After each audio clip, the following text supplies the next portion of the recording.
और रावण कहता मैं बड़ा तो श्री राम जी के हाथों क्यों मरा। और श्री राम जी कहते मैं बड़ा तो रामेश्वरम में परमात्मा भोलेनाथ के पीछे क्यों पड़ा। तो सबसे बड़ा परमपिता परमात्मा शिव हैं, जिनको सभी धर्मों ने स्वीकार किया। किसी ने उसको अकाल मूर्त कहा, किसी ने उसको नूर कहा, किसी ने गॉड कहा, किसी ने उसको भारत में ज्योतिर्लिंग है विश्वनाथ कहा, सोमनाथ कहा, पशुपतिनाथ कहा। तो परमात्मा सारी दुनिया को रचने वाला है, जिसकी रचना इतनी सुंदर वो कितना सुंदर होगा। भगवान सबसे सुंदर है, इसलिए उसका नाम है सत्यम शिवम सुंदरम। भगवान हम सभी को बहुत कुछ देना चाहता है, इसी बहाने रहमतों की खजाने लुटाता है। लेखन सब बनिराज और 7 समुद्र की मछली करो, फिर भी ईश्वर के गुणों का बखान कोई कर नहीं सकता। तो समुद्र मंथन में जो 14 रतन निकले थे, इसलिए वो रतन कोई और नहीं है, हम सभी के लिए समझने की बातें हैं। परम पिता परमात्मा कहते हैं कि मैं आकर क्या करता हूँ, ज्ञान अमृत पिलाता हूँ।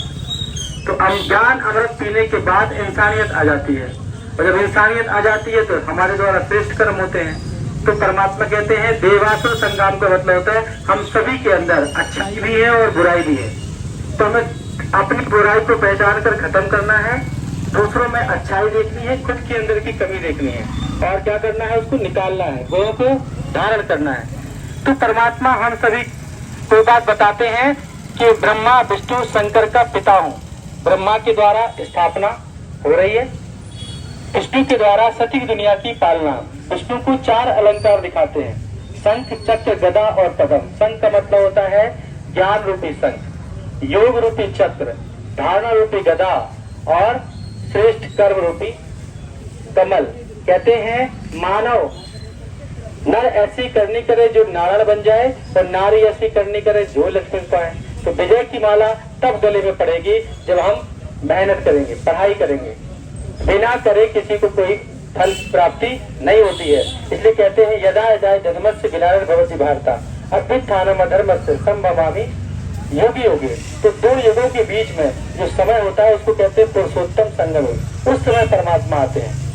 इसलिए भोलेनाथ के मंदिर में क्या करते हैं, बेल पत्र चढ़ाते हैं, 3 पत्ते वाला। ब्रह्मा विष्णु और शंकर, बीच में जो डंडी है वो है परमात्मा, ज्योति के आकार का है, इसलिए ज्योति का विचित्र बना होता है बीच में। तो परम पिता परमात्मा परम धाम निवासी है और शंकर सूक्ष्म निवासी है। परमात्मा भोलेनाथ सभी देवी देवताओं के, मनुष्यों के, पशु पक्षी जानवर सबके होते हैं पिता है, आत्माओं के। और हमारे शंकर जी क्या करते हैं, उन्हीं का ध्यान करते हैं। कहते तप के बल से ब्रह्मा जी स्थापना करते हैं, तप के बल से विष्णु पालना करते हैं, और शंकर तप के बल से विनाश करते हैं। तो हम सभी को यही बताना चाहते हैं कि पास में जो राजनगर सेवा केंद्र है प्रजापिता ब्रह्मा कुमारी विश्वविद्यालय का, वहाँ पर आप आए और राजयोग मेडिटेशन सीखें। बिल्कुल निःशुल्क है, कोई शुल्क नहीं लिया जाता है।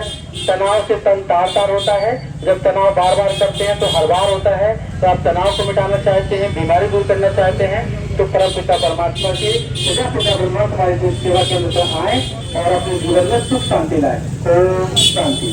भारत माता की ओम शांति।